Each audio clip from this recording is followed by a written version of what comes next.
You're getting better at that. Yeah. All right. Good morning, everybody. Welcome to finally the last Wednesday of April.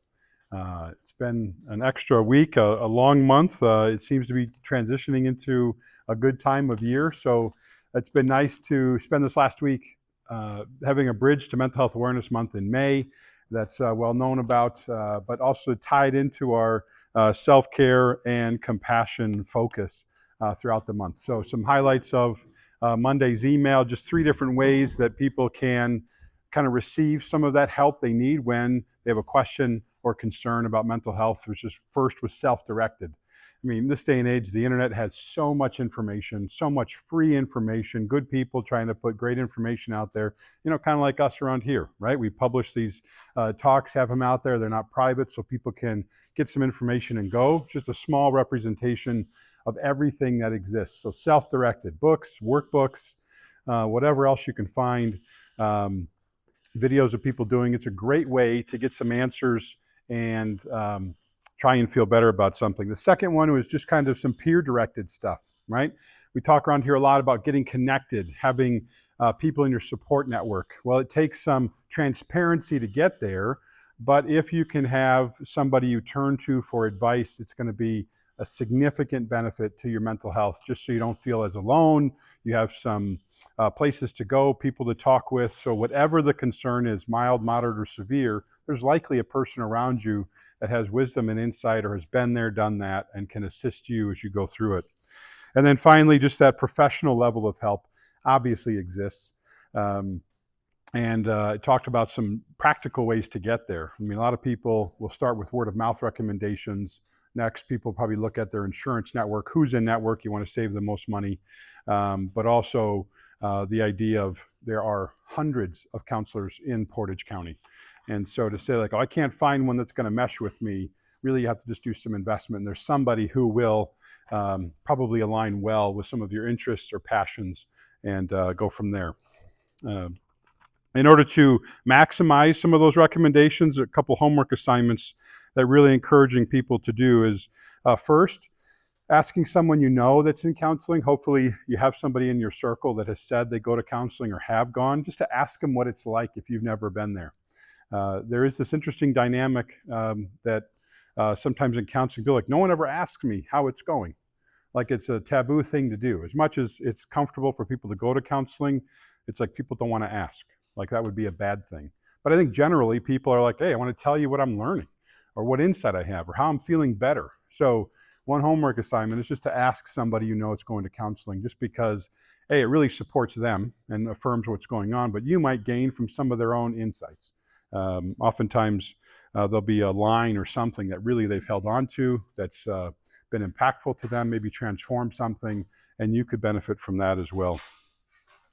And then secondly was just this idea of, can you do one of those 3 options for feeling better? Is it self-directed? Can you get something, read something online, buy a book, go through a workbook this week? Can you talk to somebody else if you have just even a minor concern about something that's just causing you some tension, or maybe you're not sleeping great because of it? Maybe you've been irritable and cranky. Talk to somebody, or even investigate where you can go for some counseling.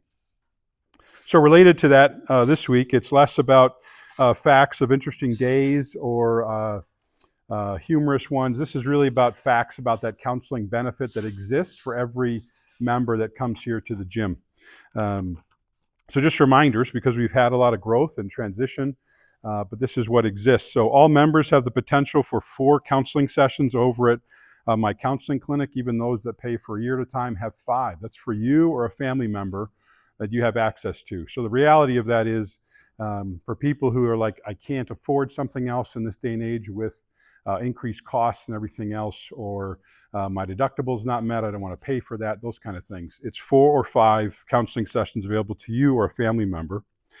Most of the staff at the agency have openings to be able to do that. Some, frankly, might be very busy. It takes a long time to get in. But the great opportunity we have at the agency where I am is we have residents and interns, right? Graduate students who are training to get their degree, and postgraduate students who are trying to get their license. So generally they have more openings. So when you hear people say, it takes me 2 or 3 months to get in to see a counselor, you're not contacting the right clinic. So for any of you here or people who watch this video, it's like they can be seen this week at Advocate. And that is something we're really proud of and able to do, even beyond the walk-in clinic that we do generally once a month. It's something very intentional. So people don't have to suffer. If you don't know where the agency is located, we're in the business park, right north of BioLife Plasma. For anybody who's making some extra money, head north a little bit more, past AIG and everything else. We're in the Oakwood Center, a couple of big gray and tan and brown buildings, easy to find up on the third floor. Thrivent Financials in the other building, if you guys have been there for any reason. After you're done with those 4 sessions, you certainly can continue on, right? Because we end up being in most of the major insurance networks, probably all the major insurance networks in central Wisconsin. So no matter what company you work for or what field you're in, generally things cover like Aspirus, Security Health Plan, Blue Cross Blue Shield, United Healthcare. So if you have any one of those insurers or smaller versions of it, it's easy to just ask me, give me a call, and I can let you know what networks we're in. Again, for you, or even if you're passing on to someone you care about. And if money is an issue, we have our version of a sliding scale. Standard rates for me might be over $200, but residents are only $90 and interns are only $40. And so we try and do it that way just to really reduce the cost and allow people to come in. So for $40 to get counseling is something that is not offered very often, but that's about as much as a copay if you had insurance. So it's a way just to be available, get interns some contact, and all those residents and interns are supervised by me or another colleague at my office. So it's like getting some tangential help from a fully licensed practitioner at the same time. 2 other final points. Number one, just in case people ask the question, in terms of building my own practice and my own training, my training is from Christian schools over 20 years ago. And that's how I built my practice, is letting people know, because there was a time where there weren't a lot of Christian counselors available, especially male Christian counselors. So that's kind of how I marketed myself, through community, contacts, everything else. And that probably is the majority of people who come see me are coming because of that. But it's been very intentional on my part not to call Advocate a Christian agency, and it's not. We have a range of professionals that I'm on one end probably as a Christian counselor, and my colleague Adam Smith has nothing to do with religion, kind of thing. He comes at it from a completely different schedule, and everybody else falls in between. So in case there's any kind of concern, like, I don't want to go to a Christian agency, great, Advocate's not one. And the second point to make is, even if you had concerns about that, there's an ethical boundary and guideline that counselors don't impose their worldview or beliefs on the clients who come in. It is client-centered, it's client-directed.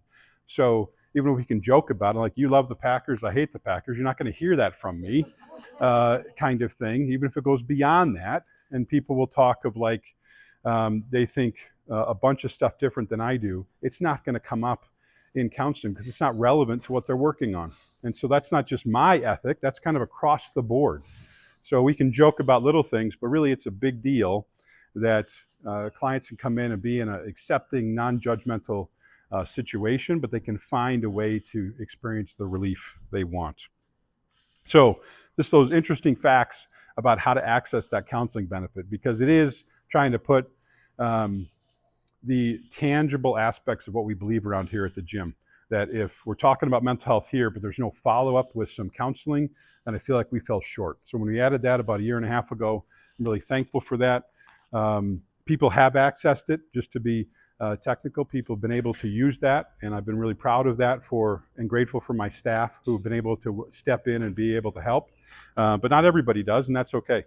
But I want counseling to be something that is helpful for you or a family member, just to talk about that for people you care about as well. Because you might be that difference to get somebody to finally go and make it there. So enough about those facts of Advocate Psychotherapy, but some questions for us to kind of bring it back to today. So if I said the second one was peer-directed, talking to people around you, here's the question for you this morning. Who is the person that you turn to for advice when you need to figure something out? If you had a problem, a struggle, a concern, didn't know what to do, who's the name or person who comes to mind that you would ask for some assistance? Because you should have a backup plan. In case of emergency, talk to who? Who is it? What's that?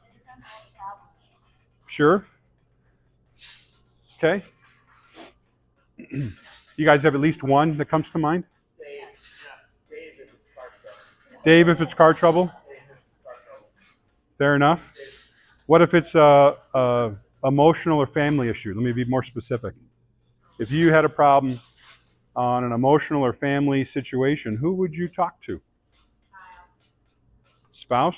Okay. Friend? You don't have to say the name, but I just want you to be able to know who that is.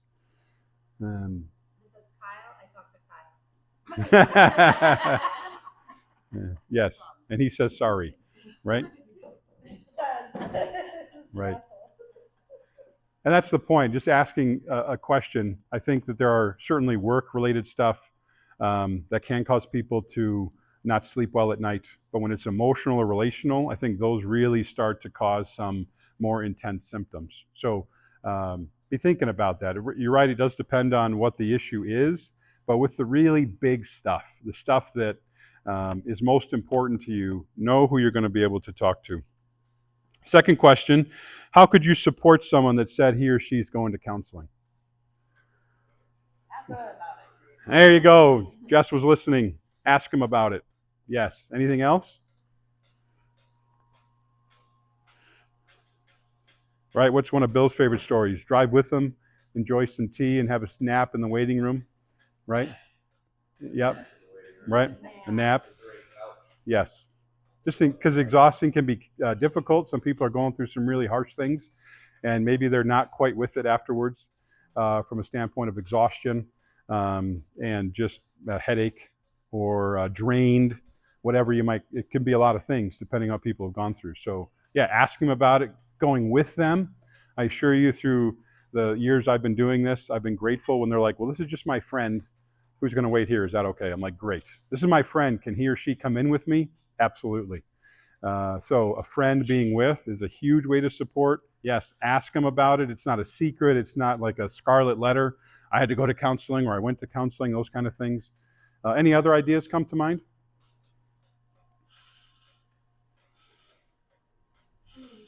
Maybe keep them accountable. Like if they go once a day. Sure. Going next time. Sure. Yeah, my recommendation is try somebody out 3 times. Just whatever it is. You know, going once, it takes a whole lot of courage and guts to get there the first time. And it might not go well. I mean, that's just the reality. Someone might not say the right thing, or it's not a connection with the counselor. Counselors have bad days, those kind of things. But go twice, go 3 times, and then I think you have a fair assessment of, am I going to get help? Is this going to work okay? So to answer my own question, I'd say be active with them. There is not a mental health concern where they're like, yeah, you don't need to be active to deal with this. Right? You've heard me talk a lot that when people are overwhelmed, when they're stuck, what do? Isolate. They get more sedentary. They stop doing things. So even if you're like, I'm going to the walk, or how about you come to the gym with me? You know, those kind of things, just to invite and encourage people to be active. So some final comments here about, I'd say, some signs that you have to do something. And probably this is not just self-directed or peer-directed. This is go find a counselor with a license. Sign number 1, when you don't have any passion for life, you're no passion for activities, people are completely irritating, and all your previous interests are not as fun as they used to be. Those are 4 big check marks that say something is going on internally, and you have to be able to sort it out.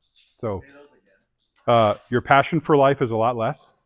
Okay, your ability or desire to do any kind of activity is a lot less.